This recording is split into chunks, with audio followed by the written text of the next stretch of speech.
Capítulo 2. Da extinção do contrato. Seção 1. Do distrato. Artigo 472. O distrato faz-se pela mesma forma exigida para o contrato. Artigo 473. A resilição unilateral, nos casos em que a lei expressa ou implicitamente o permita, opera mediante denúncia notificada a outra parte. Parágrafo único. Se, porém, dada a natureza do contrato, uma das partes houver feito investimentos consideráveis para a sua execução, a denúncia unilateral só produzirá efeitos depois de transcorrido prazo compatível com a natureza e o vulto dos investimentos. Seção 2. Da cláusula resolutiva. Artigo 474. A cláusula resolutiva expressa opera de pleno direito. A tácita depende de interpelação judicial. Artigo 475. A parte lesada pelo inadimplemento pode pedir a resolução do contrato, se não preferir exigir-lhe o cumprimento, cabendo, em qualquer dos casos, indenização por perdas e danos. Seção 3. Da exceção de contrato não cumprido. Artigo 476. Nos contratos bilaterais, nenhum dos contratantes, antes de cumprida a sua obrigação, pode exigir o implemento da do outro. Artigo 477. Se depois de concluído o contrato, sobrevier a uma das partes contratantes diminuição em seu patrimônio, capaz de comprometer ou tornar duvidosa a prestação pela qual se obrigou, pode a outra recusar-se à prestação que lhe incumbe, até que aquela satisfaça a que lhe compete ou dê garantia bastante de satisfazê-la. Seção 4. Da resolução por onerosidade excessiva. Artigo 478. Nos contratos de execução continuada ou diferida, se a prestação de uma das partes se tornar excessivamente onerosa, com extrema vantagem para outra, em virtude de acontecimentos extraordinários e imprevisíveis, poderá o devedor pedir a resolução do contrato. Os efeitos da sentença que a decretar retroagirão à data da citação. Artigo 479. A resolução poderá ser evitada, oferecendo-se o réu a modificar equitativamente as condições do contrato. Artigo 480. Se no contrato as obrigações couberem a apenas uma das partes, poderá ela pleitear que a sua prestação seja reduzida ou alterado o modo de executá-la, a fim de evitar a onerosidade excessiva. Título 6. Das várias espécies de contrato. Capítulo 1. Da compra e venda. Seção 1. Disposições gerais. Artigo 481. Pelo contrato de compra e venda, um dos contratantes se obriga a transferir o domínio de certa coisa e o outro a pagar-lhe certo preço em dinheiro. Artigo 482. A compra e venda, quando pura, considerar-se-á obrigatória e perfeita, desde que as partes acordarem no objeto e no preço. Artigo 483. A compra e venda pode ter por objeto coisa atual ou futura. Neste caso, ficará sem efeito o contrato se esta não vier a existir, salvo se a intenção das partes era de concluir contrato aleatório. Artigo 484. Se a venda se realizar à vista de amostras, protótipos ou modelos, entender-se-á que o vendedor assegura ter a coisa as qualidades que a elas correspondem. Parágrafo único. Prevalece a amostra, o protótipo ou o modelo, se houver contradição ou diferença com a maneira pela qual se descreveu a coisa no contrato. Artigo 485. A fixação do preço pode ser deixada ao arbítrio de terceiro, que os contratantes logo designarem ou prometerem designar. Se o terceiro não aceitar a incumbência, ficará sem efeito o contrato, salvo quando acordarem os contratantes designar outra pessoa. Artigo 486. Também se poderá deixar a fixação do preço à taxa de mercado ou de bolsa, em certo e determinado dia e lugar.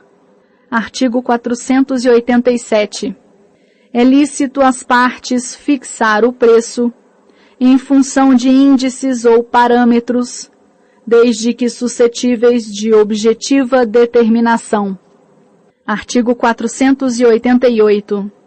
Convencionada a venda sem fixação de preços ou de critérios para sua determinação, se não houver tabelamento oficial, entende-se que as partes se sujeitaram ao preço corrente nas vendas habituais do vendedor. Parágrafo único.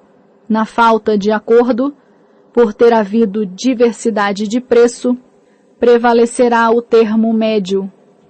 Artigo 489.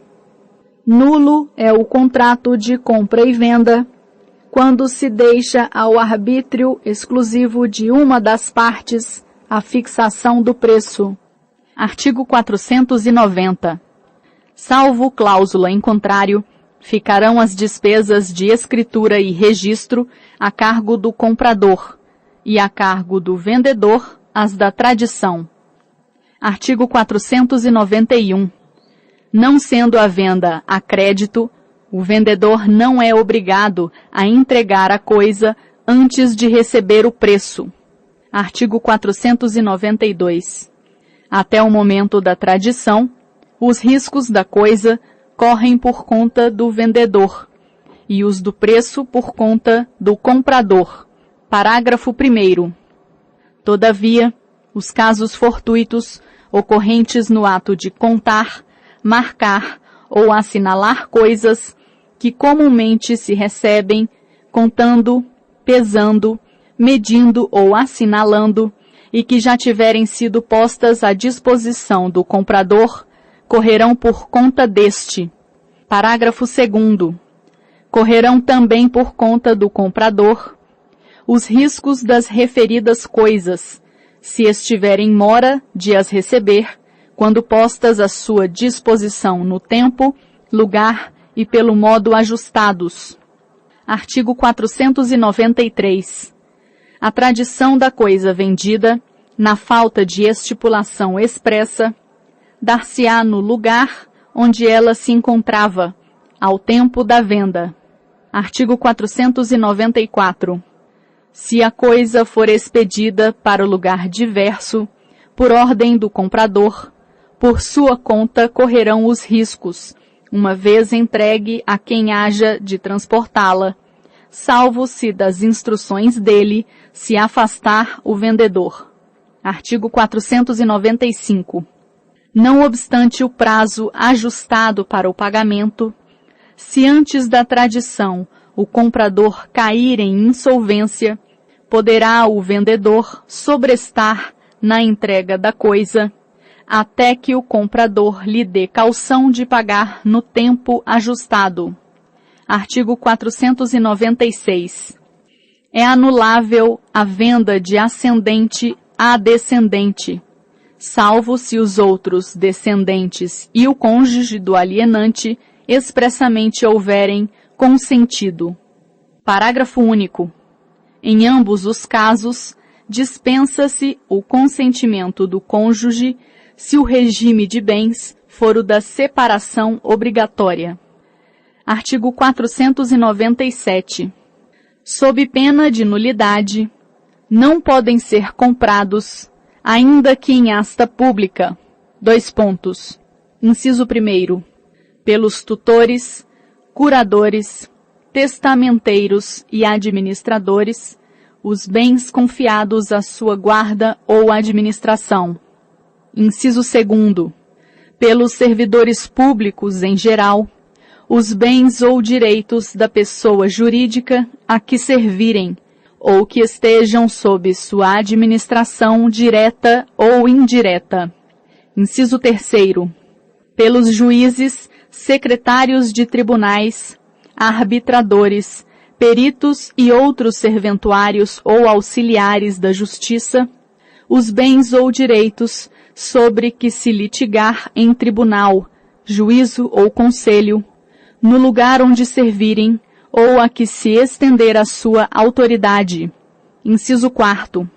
Pelos leiloeiros e seus prepostos, os bens de cuja venda estejam encarregados. Parágrafo único. As proibições deste artigo estendem-se à cessão de crédito. Artigo 498. A proibição contida no inciso 3º do artigo antecedente não compreende os casos de compra e venda ou cessão entre coherdeiros ou em pagamento de dívida ou para garantia de bens já pertencentes a pessoas designadas no referido inciso. Artigo 499. É lícita a compra e venda entre cônjuges com relação a bens excluídos da comunhão. Artigo 500.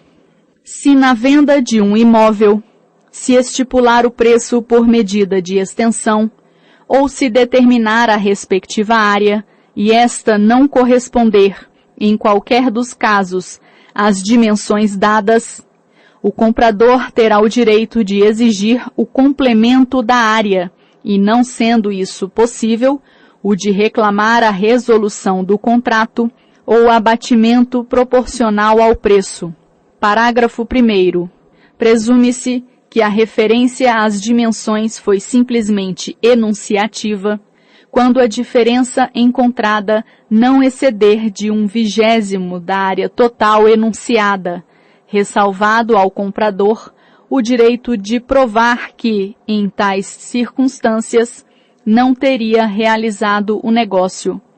Parágrafo 2º. Se em vez de falta houver excesso, e o vendedor provar que tinha motivos para ignorar a medida exata da área vendida, caberá ao comprador, à sua escolha, completar o valor correspondente ao preço ou devolver o excesso. Parágrafo 3º. Não haverá complemento de área, nem devolução de excesso, se o imóvel for vendido como coisa certa e discriminada, tendo sido apenas enunciativa a referência às suas dimensões, ainda que não conste, de modo expresso, ter sido a venda ad corpus. Artigo 501. Decai do direito de propor as ações previstas no artigo antecedente o vendedor ou o comprador que não o fizer no prazo de 1 ano, a contar do registro do título. Parágrafo único. Se houver atraso na emissão de posse no imóvel, atribuível ao alienante, a partir dela fluirá o prazo de decadência. Artigo 502. O vendedor, salvo convenção em contrário, responde por todos os débitos que gravem a coisa até o momento da tradição. Artigo 503. Nas coisas vendidas conjuntamente, o defeito oculto de uma não autoriza a rejeição de todas. Artigo 504. Não pode um condômino em coisa indivisível vender a sua parte a estranhos, se outro consorte a quiser, tanto por tanto. O condômino a quem não se der conhecimento da venda poderá, depositando o preço, haver para si a parte vendida a estranhos, se o requerer, no prazo de 180 dias, sob pena de decadência. Parágrafo único. Sendo muitos os condôminos, preferirá o que tiver benfeitorias de maior valor, e na falta de benfeitorias, o de quinhão maior. Se as partes forem iguais, haverão à parte vendida os comproprietários que a quiserem, depositando previamente o preço.